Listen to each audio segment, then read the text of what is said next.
Here's BJP MP from Bihar, Rajiv, Pratap, Rudy. Mr. Rudy, there is a lot of discussion outside Parliament and inside as well on this special intensive revision. Government has, of course, indicated that it is unlikely that there will be a discussion inside Parliament because the matter is being taken up in the Supreme Court. The issue has been taken up, but if you look at the ground, since you are, you're an MP from Saran, Bihar has immense challenges, particularly of the migrant population. Do you think this revision exercise is a fair exercise, given the fact that there was a revision only in the month of January?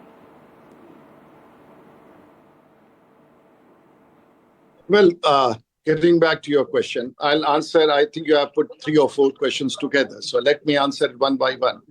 First, you say that the opposition is protesting inside Parliament, inside Bihar Assembly, outside Parliament. Now, their first protest started when they went to the Supreme Court. And where they said that this process should be stayed. Now, the Parliament is a constitutional body. The Supreme Court is a constitutional body. They do not get any relief. The Supreme Court does not stay the process of intensive revision. So that is over. Now we have the Parliament session on. Now in the Parliament session, there is no session is going on, and they come out and they scream and they shout.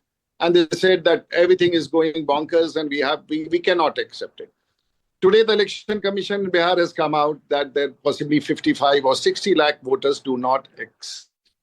So are they fighting a battle for the invisible voters? Where are these voters? And if they don't exist, how can you put them on the voter list? Then coming back to your third or fourth question, when you said that you had the elections at a given period of time. But the fact is, in these elections, we did fairly well. And we did it very well.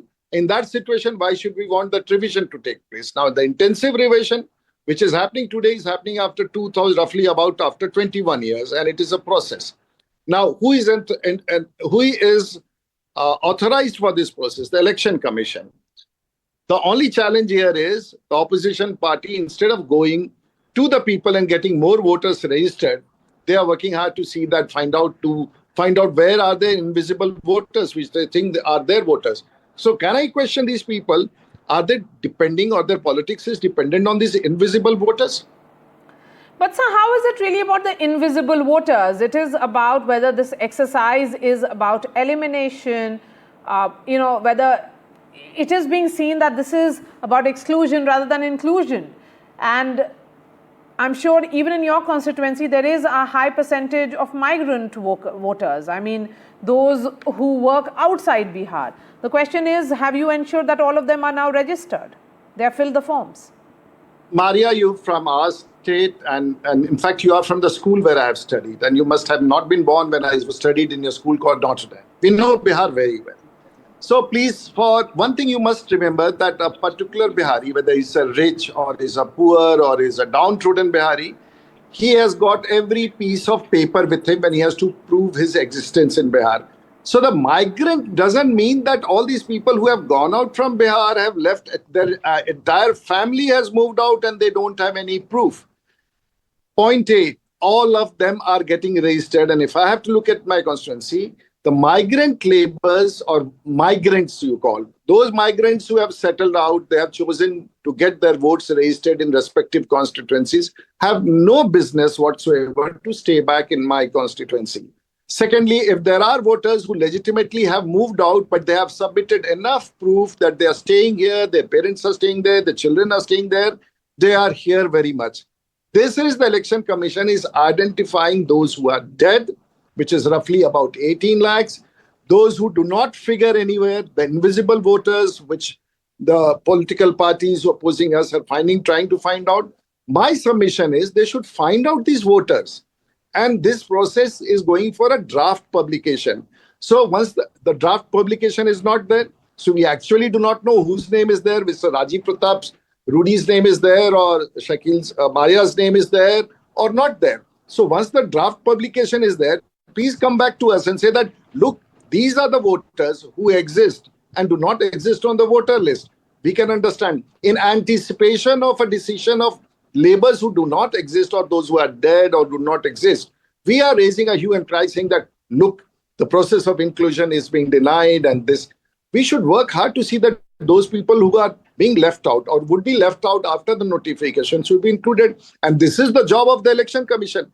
They have to publish the rules, and we have to notify them, tell them that this is wrong. There is a process of correction. So where is this panic about? Where is this panic about? What? Are they foreseeing the defeat in the elections? Or they dependent on this invisible, fictitious votes for the elections? What is the problem?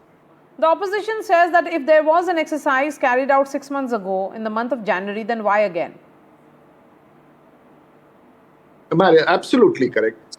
That was a summary revision. So the process, in the process of election, they conduct summary revision and they also conduct intensive revision.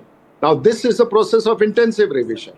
And if you have any projection, if you have any objections to the intensive revision, if the voters are being left out, they are being discriminated, you have every platform to bring out.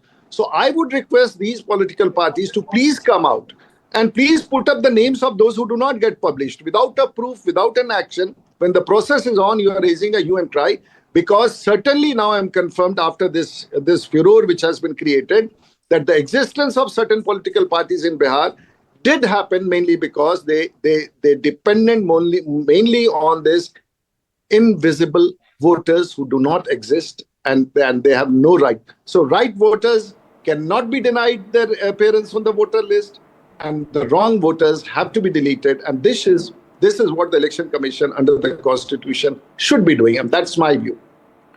But Mr. Rudy, one view certainly is, and this is concerning, that the elections in Bihar will not have a level playing field.